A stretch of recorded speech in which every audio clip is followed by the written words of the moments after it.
Welcome to Bookends, a television show for teens who like to read. My name is Diane Tuccillo, and I am the Teen Services Librarian at the Poudre River Public Library District. And I'm glad to be here today with several members of our library district's Library Teen Advisory Group, which is called the Interesting Reader Society, or Teen IRS for short. We're here today to talk about several books that we would like to recommend to you during the show. And we're going to get into that in just a minute. But before we do, I'd like each one of our Teen IRS members today to introduce themselves. So why don't we start on that end of the table. Hey, I'm Samantha, and I'm from Fort Collins High School. I'm Kaylin, and I go to Blevins. I'm Emma, and I also go to Blevins. Great. Well, it's wonderful to have you all here with us today. We're going to be talking today about some books that deal with issues that are pretty important in today's society. You guys all agree? Actually, the girls were the ones who brought the idea for this show to the table. They came to one of our meetings and they said they thought it would be really important to do the show, right? You thought that this would be a great topic to cover. And so I thought, yeah, they're right. So let's go ahead and plan a show. And so we did. And so the books we're going to be covering today talk about gender identity issues and inclusiveness. Probably some of the books cover things like bullying and how people deal with that sort of a confrontation in dealing with their gender identity. And so we've brought those books to the table, and I also brought some nonfiction books I'm going to tell about today a little bit as well. So let's get started talking about the books and hear what everybody has to say. Samantha, would you like to start? Yes. So my first book is called Playing a Part, and it's interesting because it's actually the first YA book translated from Russia, and it talks about the boy who works and lives around the theater in Russia, and he is homosexual, and so is one of the best actors around, but Sam is leaving Russia to escape the homophobic society, and the book is essentially about this character dealing with that.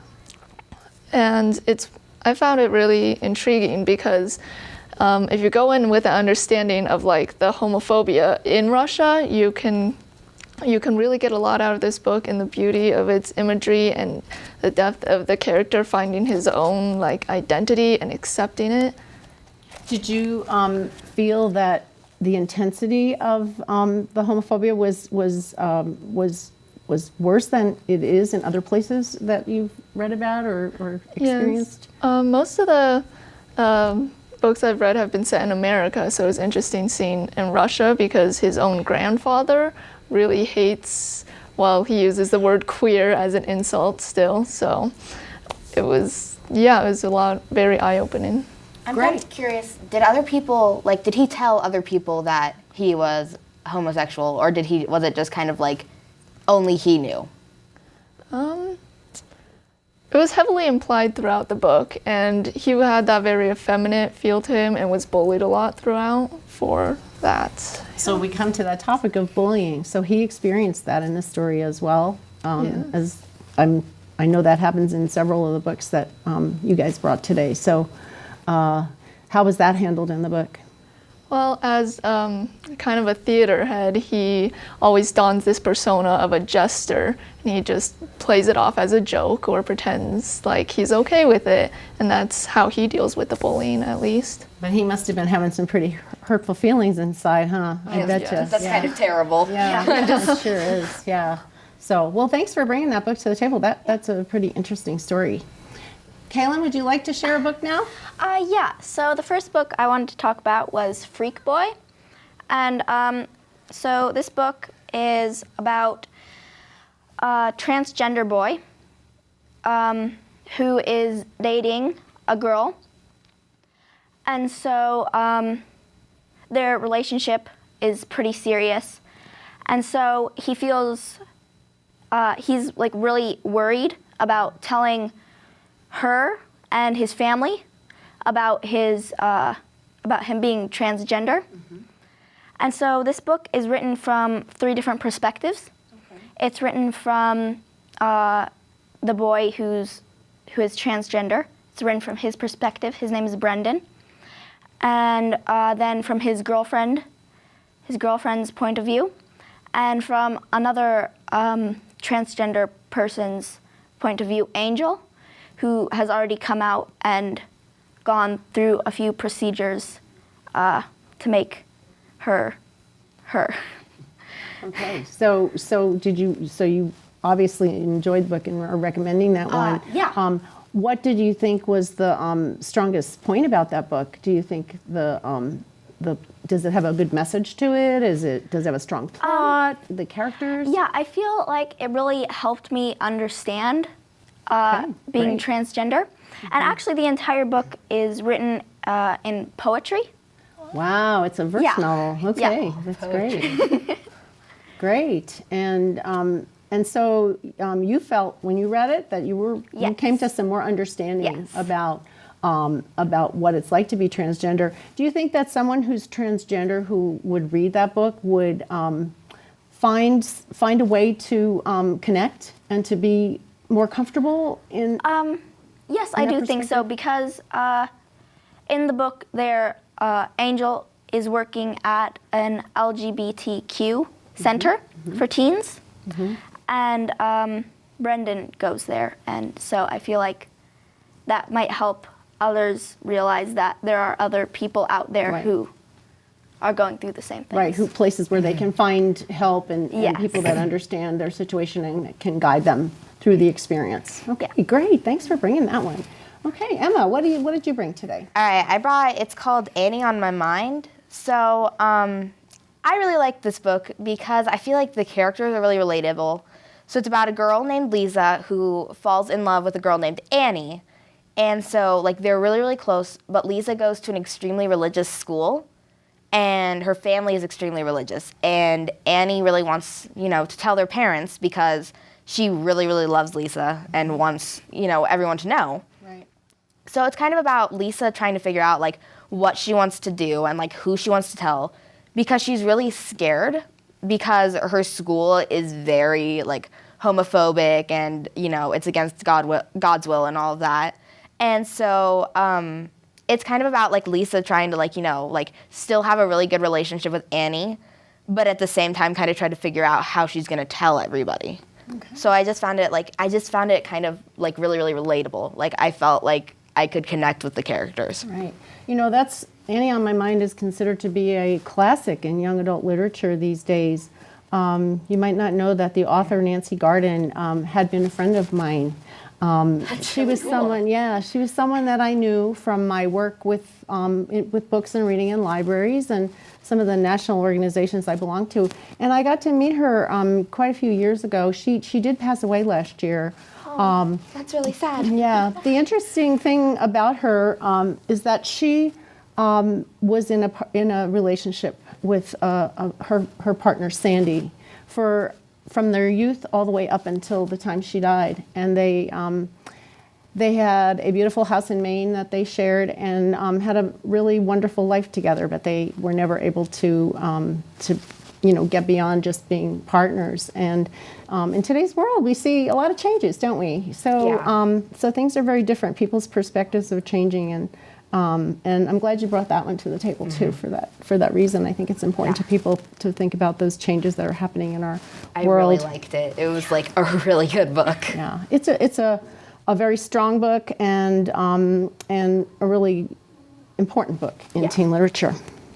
So kind of on that note, one of the books I brought with me today is called LGBTQ Families, The Ultimate Teen Guide. And this book was written specifically for teens who come from families where parents are in a gay partnership or a marriage. Today they can actually be in a gay marriage. And a lot of teens find themselves in an interesting position because of that, because there's been a lot of controversy surrounding that kind of a relationship. And so this book talks about the challenges that those teens might face. It's very encouraging. It addresses some of the issues that they might have to deal with. And the most important thing I think about this book is that it gives them hope. And it gives them information that they can turn to that is valuable and useful to them in their daily lives. So is it like a handbook, or Kind of, like but it's- but is it written from people's perspective, Yes, or like there's examples in this book from various teenagers who have parents who are LGBTQ, and in one way or another, they talk about those experiences and what it's like to be in a family like that, what it's like to be a teenager growing up in that setting, and they're just families, and the book encourages them to see their lives that way, that they just live in a family that's just like any other family. And it's a very positive book with a lot of hope, like I said before. So highly recommend that one. Does it only talk about LGBTQ parents, or are there any families with LGBTQ children? It focuses mostly on the parents and the relationships that the teens have with their parents. There's different teen perspectives and backgrounds in the book too, but it's mostly about families themselves and what the families face. So So Samantha, what's your next one? the next book is called It's Our Prom, So Deal With It. And it's one of those prom planning books, essentially, except the main characters are trying to plan an alternative prom, which is one that's much more inclusive, and it's like they don't charge $75 for a ticket, and they actually try to get people like the poets and the gamers to actually come to this prom. And what I really liked about it is, even though it had, a lot of cliches, it was very genuine in a way, and the voices were really strong. It's told from two perspectives.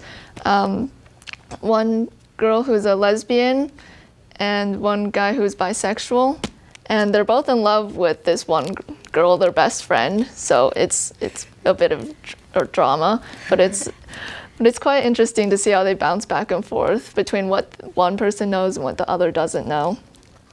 And what I also liked about this book is because it focuses a lot on the prom and the planning and the diversity, is that it doesn't make such a huge deal out of their gender identity or their sexual preference, even though that's obviously a very big part. One of the main characters, Luke, he is planning a play around his coming out story, and like it's there, but it's not something in your face, I suppose. Right, incorporated right into the story. It makes me think of another book. I don't know if you guys have ever read Boy Meets Boy by David Levithan. Oh, yeah. Anybody, have you read that one? I've heard of it. But It has that same kind of a perspective where it's just very matter of fact that this is the way everybody is, and some people are straight and some people are gay, and the people who are straight are often allied very well and very comfortably with their gay friends, and that's, it's just this really idealistic story that's very hopeful and promising, and it sounds like this book is very similar to that. Yeah, and there are instances where they address the homophobia, such as with Luke's brother, and the other prom planning committee not so open to the alternative prom, but of course it's all handled very well, and I just love the characters. Great. Well, thanks for bringing that one. Kaylin, what's the next book you have to share today? The next book I have to share is Cut Both Ways, and so this is about a boy who is discovering his sexuality, and so in the beginning, he has a friend, and so his friend is gay, and so at one point in the book, his gay friend kisses him, and so that makes the main character wonder what his sexuality is. But then he falls in love with this girl who babysits his neighbors at his dad's house. And so he's seeing both his best friend and this girl. And so he doesn't really understand the idea of bisexuality. And so there are a few parts where he's like, am I half gay? Am I just bad at being gay? Which Right. So go Yeah. ahead. I'll let you finish before I say anything else. And so there are a few more intimate scenes in the book. I read the book. There are some scenes that get interesting fast. Yeah. But But overall, what's Yeah. the impression of the book is what But- counts, right? yeah, and so he doesn't really understand what's happening to him, and so I didn't really understand how he had gone through his whole life and never hearing about bisexuality because he's like 18 years old, Yeah. and so that part of the book was kind of confusing to me, but I really liked the book. Okay. And I can see where a character like that would be confused, and it's kind of, I guess it's good that we have books that we can read and turn to understand those kinds of Yeah. situations a lot better. And there's resources and places to go too, where people can find that help and that connection to help them understand themselves better. I can see your point though, where if Yeah. he was 18 and he didn't Yeah. have a clue until then, that might be Yeah. not a little bit of a character flaw in the Yeah. characterization in the story, but Yeah. but otherwise it sounds like a really really excellent book on the topic that you've brought to our table today. So Yeah. thank you. Emma, what did you bring? All right. So I also have the book 365 Days. And so this is about a girl who she has a crush on another girl named Jay, but she doesn't think she's gay. She's like, oh, it must just be like a little thing. And so she tries dating a boy, and she just realizes she doesn't like boys at all. So then she meets a girl named Hannah and like falls madly in love with her. And so it's kind of about her like kind of being like realizing that she is gay and trying like, you know, like she totally adores Hannah. The only thing I didn't like about it though is that I felt like she was just like she was just kind of totally cool with it, and she never really addressed like anything about it. Like she just kind of like, oh yeah, Hannah and I are dating, whatever. Let me talk about my school life or something like that. So I just felt like it wasn't really like addressed as much as I like would have liked it to be. Like I felt like it was just kind of like, oh yeah, and I'm dating Hannah. But whatever, enough about that. Let me tell you about, you know, what this teacher said today. And it's written in diary form, so you're also kind of like not getting everything. Like she's like, you know, today this happened, and then that's the end of the diary entry. But all in all, like I felt like the story was good. Some of the characters just had like flaws, so Okay. yeah. So great. Thank you so much for bringing that one. I brought another book with me today that I wanted to share. This one's called Gay America, Struggle for Equality. And we were talking about this book a little bit before we started planning, setting up for the show today. And I was sharing this with you guys because I want to let you know how interesting the book is and how well documented it is. It's about the history of course, by the title, Gay America, but 125 years of history is covered in this book. And, you know, a lot of people think, oh, you know, the idea of gender equality and, you know, inclusiveness, that's kind of a new thing. But it's not. The only reason it's a new thing is because it's been a long struggle for many, many years through our history. And it's nothing new. It's something that's been around forever. And so this book brings to light what people who were experiencing a gay lifestyle in our past decades of this country, and how it works its way up through the years to different kinds of conflicts and confrontations and struggles for equality, and how it brings us to the present day. So there's a lot of great examples in here, a lot of great illustrations, documentation, wonderful documentation. Highly recommend this book if you want to get a look back at the history of gay rights in America. Samantha, you have another book that you brought today. Yeah. So, okay. This one's The 5 Stages of Andrew Brawley. And it's about this kid, and his parents and his little sister died in a car accident. And ever since then, he's been living in the hospital in which they died. And he just hasn't left since that day, essentially.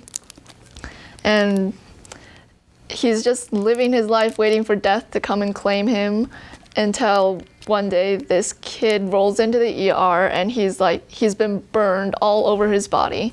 And it turns out his classmates had set him on fire because he was gay. Oh, that's terrible. Yeah, so Andrew is also gay, so that really resonates with him, and so he really wants to protect the kid who was burned, Rusty, and he just he sees this woman walking around who he calls Death, and he wants to make sure that Death gets nowhere near Rusty. And it's a very, very dark book, and he is writing this extremely dark comic about Patient F throughout. So there are like illustrations in this book, and it's a lot of dark topics because in the hospital his only friends are like cancer patients, and they're on the edge of death as well. And it's all very dark, but it's very good.